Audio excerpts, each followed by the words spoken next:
Ghostly tales, yet mirrors of human life. Hey, everyone! Welcome to Encountering Chinese. Ghostly Tales from Liaozhai. Today, I'm going to tell you 3 short stories. The first story is titled 40,000 Coins. In the town of Xingcheng, there was a grand marshal named Wang, and he had a steward in charge of his household finances. Although this steward held no official title, his family was wealthy. One day, the steward had a dream in which a man rushed into his house and urgently told him, "You owe me 40,000 coins, and it's time for you to repay it." When the steward asked who this person was, the man didn't respond and simply walked straight into the inner chamber. Upon waking up, the steward discovered that his wife had given birth to a baby boy. He realized that this child was the karmic result of his past misdeeds. As a result, he securely tied up the 40,000 coins and placed them in a room. From that day forward, he used this money for all of the child's expenses, including clothing, food, medical care, and medicine. And so, 3 or 4 years passed. The steward checked the money in the room and found that there were only about 700 coins left. Just at that moment, the nursemaid approached, carrying the child and playing with him by his side. The steward spoke loudly to the child, saying, "The 40,000 coins are almost gone, and now it's time for you to leave."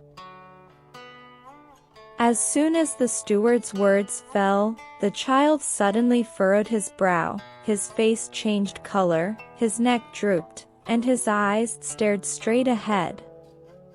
The steward reached out to touch the child again, only to find that he had stopped breathing.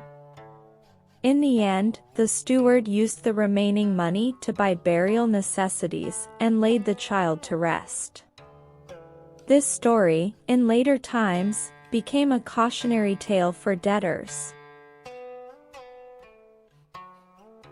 I remember hearing a story like this before. Once, there was an elderly man who had no children.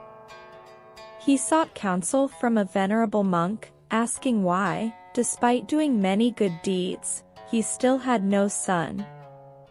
The monk smiled and said to him, "In your past life, you neither owed others nor were owed by others.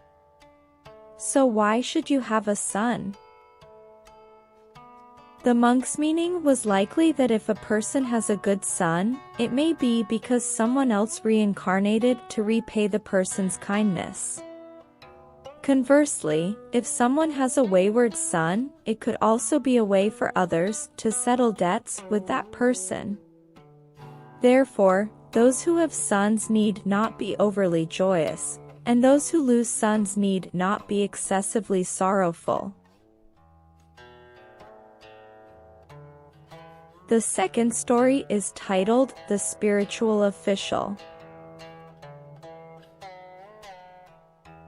In Chaotian Temple, there lived a Taoist who was deeply devoted to the art of breathing and maintaining good health. Also residing in the temple was an old man who shared the same passion for this wellness practice. They soon became friends and embarked on their journey to learn the secrets of this art together. The old man had been living in the temple for several years, but every year, when it was time for the annual countryside worship of the heavens and earth, he would leave the temple about 10 days before the event and return only after the ceremony had concluded. The Taoist was puzzled by this and decided to ask the old man why he followed this peculiar routine. The old man replied, We've become the closest of friends, and now I can confide in you. Truth be told, I am not a human but a fox spirit in disguise. When the days of the countryside worship arrive, celestial beings from all realms descend to earth to cleanse it of impurities. If they were to discover me, they would capture or even kill me immediately. Thus, during this period, I have no place to hide and must escape on my own. Another year passed, and as the date for the countryside worship drew near, the old man left once more. However, this time, he did not return to the temple for a very long time, leaving the Taoist deeply perplexed. One day, the old man suddenly returned, and the Taoist asked him why he had come back so late. The old man replied, "I could hardly expect to see you again. Initially, I had planned to hide far away, but I grew weary of such concealment. I discovered that the nearby drainage ditch at the temple was well hidden, so I hid under a large jar at the entrance of the drain. Unexpectedly, Wang Lingguan, the spiritual official, reached this spot during his cleansing. At a glance, he spotted me and was furious, ready to whip me with his scourge. Terrified, I fled, but Wang Lingguan pursued relentlessly. When I reached the banks of the Yellow River, he was almost catching up. In utter desperation, I dashed into the toilet and hid there, as even divine beings avoid such filthy places. Eventually, Wang Lingguan turned back and left. Later, I emerged from the toilet, reeking of filth. For a long time, I dared not show myself in the mortal world. I jumped into the water to cleanse my body, and it took nearly 100 days to rid myself of the impurities. Today, I've come to bid you farewell and share a few words of advice. You should leave this place as soon as possible and seek refuge elsewhere because a great catastrophe is approaching, and this area will no longer be safe." With these words, the old man took his leave. The Taoist heeded the old man's advice and relocated to another place.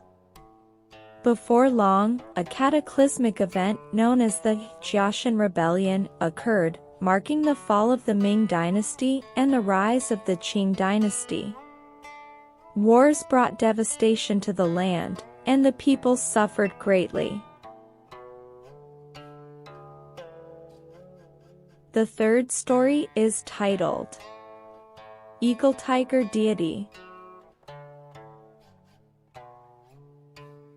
In the Dongyue Temple of Juncheng, located in the southern suburbs, there were two statues known as the Eagle Tiger deities, positioned on either side of the main gate. These statues were each over 10 feet tall and had fierce, terrifying visages that struck fear into those who beheld them. Within the temple lived a Taoist named Ren, who rose every morning at the crowing of the rooster to light incense and recite scriptures. One day, a thief had concealed himself in the temple's corridor in advance. He waited for Taoist Ren to wake up and then stealthily entered his bedroom in search of valuables. Unfortunately, the thief didn't find anything valuable in the room. He only discovered 300 copper coins beneath a straw mat, so he stashed this money into his waist pouch.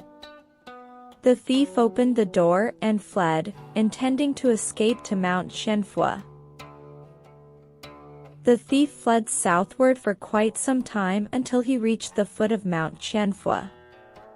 At this moment, he encountered a particularly tall and robust figure descending from the mountain. This person carried a falcon on his left arm, and coincidentally, he looked exactly like the statue the thief had often seen in front of the Dongyue temple. The thief became extremely frightened, crouched down trembling on the ground. The deity scolded him, saying, "You stole money from the temple, where do you think you can escape to?" The thief, terrified, kowtowed repeatedly. The deity seized the thief and commanded him to return to the temple immediately. The thief obeyed the deity's words, returned to the temple, and surrendered all the stolen money. He knelt on the ground, waiting as Taoist Ren finished his scriptures. When the Taoist turned around and noticed the thief, he was greatly astonished. The thief then confessed to Taoist Ren, narrating the entire incident. In the end, Taoist Ren decided to forgive the thief and let him go. Alright. That's all for today's ghostly tales. 40,000 coins, the spiritual official, and Eagle Tiger deity. If you enjoyed it, please give it a thumbs up and subscribe. Please also encourage everyone to comment and share more. We'll see you in the next episode.